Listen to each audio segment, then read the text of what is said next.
बिहार सरकार के खिलाफ बोलेंगे, सरकार को आंख दिखाएंगे तो जेल जाना तय है। जी हाँ दोस्तों, मैं आरडी भारती और आप देख रहे हैं बिहारी सुल्तान।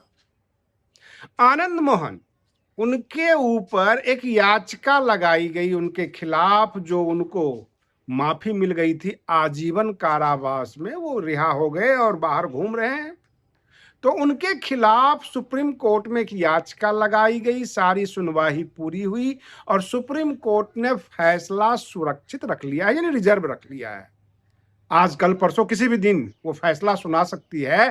प्रश्न ये उठता है, क्या आनंद मोहन को फिर से आजीवन कारावास की भुगतान करने के लिए जेल जाना होगा? क्या सरकार के खिलाफ जो बरबोलापन उन्होंने दिखाया, सरकार ने किसी से याचिका लगवाकर उसका कसर निकाल रही है? मैं अपने दर्शकों को इसके बारे में पूरी स्टोरी बता देता हूं कि 1994 में छोटन शुक्ला के हत्याकांड में सड़क पर भीड़ उमड़ी थी उनके लाश को लेकर, और उस भीड़ को नियंत्रित करने के लिए डीएम कृष्णैया आए थे। तो आनंद मोहन जी के ऊपर आरोप यह है कि भीड़ को उकसाकर और डीएम कृष्णैया को मौत के घाट उतार दिया, और यही मर्डर केस लगा हुआ है, यानी भीड़ को उकसाने का। उसमें वो जेल भी गए, उनको फांसी की सजा हुई। उसके बाद पटना हाई कोर्ट ने उसको उम्र कैद में बदल दी। उम्र कैद की सजा काट रहे थे। वर्तमान की इस बिहार सरकार ने 432 सीआरपीसी में जो भी होता है सरकार के पास पावर्स, उस पावर्स को इस्तेमाल करके लाइफ इम्प्रिजमेंट को रेमिट कर दिया, यानी रेमिशन दे दिया बाकी जिंदगी, और उन्हें रिहा कर दिया। उसमें लिखा जाता है कि अच्छी चाल चलन, अच्छी व्यवस्था के साथ इस कैदी को रिहा किया जाता है, तो वो कर दिया गया।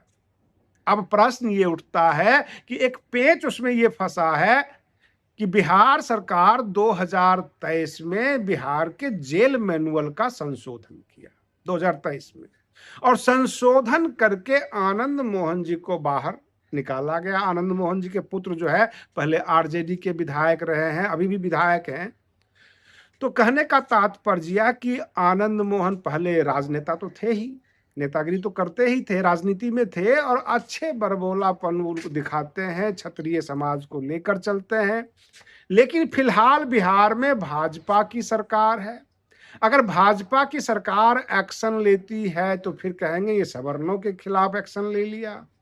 अगर ये देखा जाए कि बिहार सरकार 2023 में किसकी थी, तो नीतीश कुमार की। नीतीश कुमार ओबीसी में आते हैं, सम्राट चौधरी भी ओबीसी में आते हैं, जो वर्तमान के मुख्यमंत्री हैं। यहां पर गलतियां किससे हुई? और रही बात यह कि कानून के कुछ लूपहोल्स में बता दूं कि संविधान का अनुच्छेद 20 क्लॉज 2 ये कहता है कि वह अपराध जो मतलब कानून से पहले हुआ है तो कानून का लाभ नहीं मिलेगा, यानी कानून बन जाने के बाद अगर कोई अपराध हुआ है तब जाके उस कानून का लाभ मिलेगा। और ये घटना 1994 का है और अमेंडमेंट हुआ है 2023 में।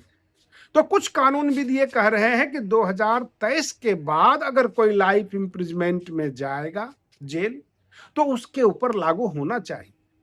और आनंद मोहन तो 2023 से पहले ही जेल में बुक कर दिए गए थे, उनकी घटना भी 1994 में थी।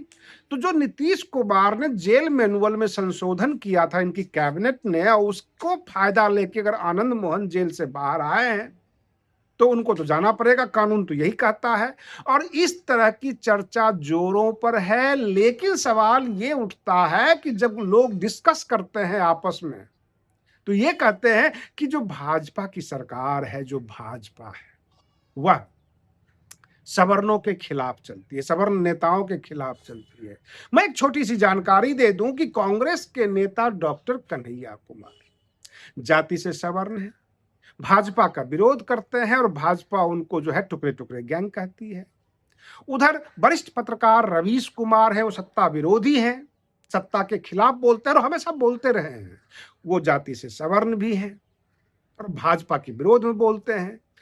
प्रश्न ये उठता है कि वो सत्ता के विरोध में बोलते हैं, चाहे अजीत अंजुम हो, वरिष्ठ पत्रकार हैं, वो भी सत्ता के खिलाफ ही बोलते हैं।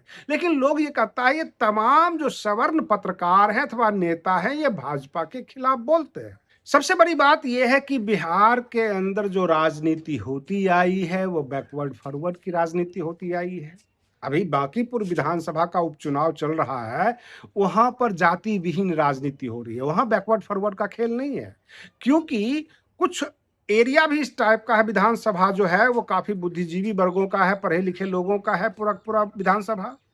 प्रशांत किशोर भी और भाजपा भी दोनों टक्कर के टकराए हैं और भाजपा के उम्मीदवार थोड़ा सा कमजोर पड़ रहे हैं प्रशांत किशोर के सामने। रेखा गुप्ता जी को तो राजद ने डाल दिया, लेकिन अगर राजद भी समर्थन प्रशांत किशोर जी को कर देता तो फिर तो चुनाव एक तरफा हो जाता, लड़ाई जो है एक तरफा हो जाती। लेकिन कुछ वोट तो कटेंगे, रेखा गुप्ता जो उनके पास अपना 40-45 हजार वोट है वो तो मिलेगा ही मिलेगा, जो जिसको कहते हैं कैडर वोट। लेकिन प्रशांत किशोर और भाजपा के उम्मीदवार में मुख्य लड़ाई हो गई है और चारों तरफ से आम जनता यही कह रही है कि भाजपा को सबक सिखाना है।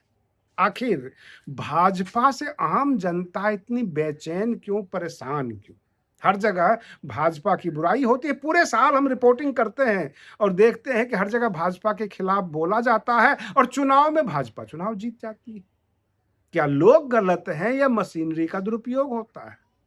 सबसे बड़ी बात यह है कि खुलकर यह सामने बातें कभी आई नहीं।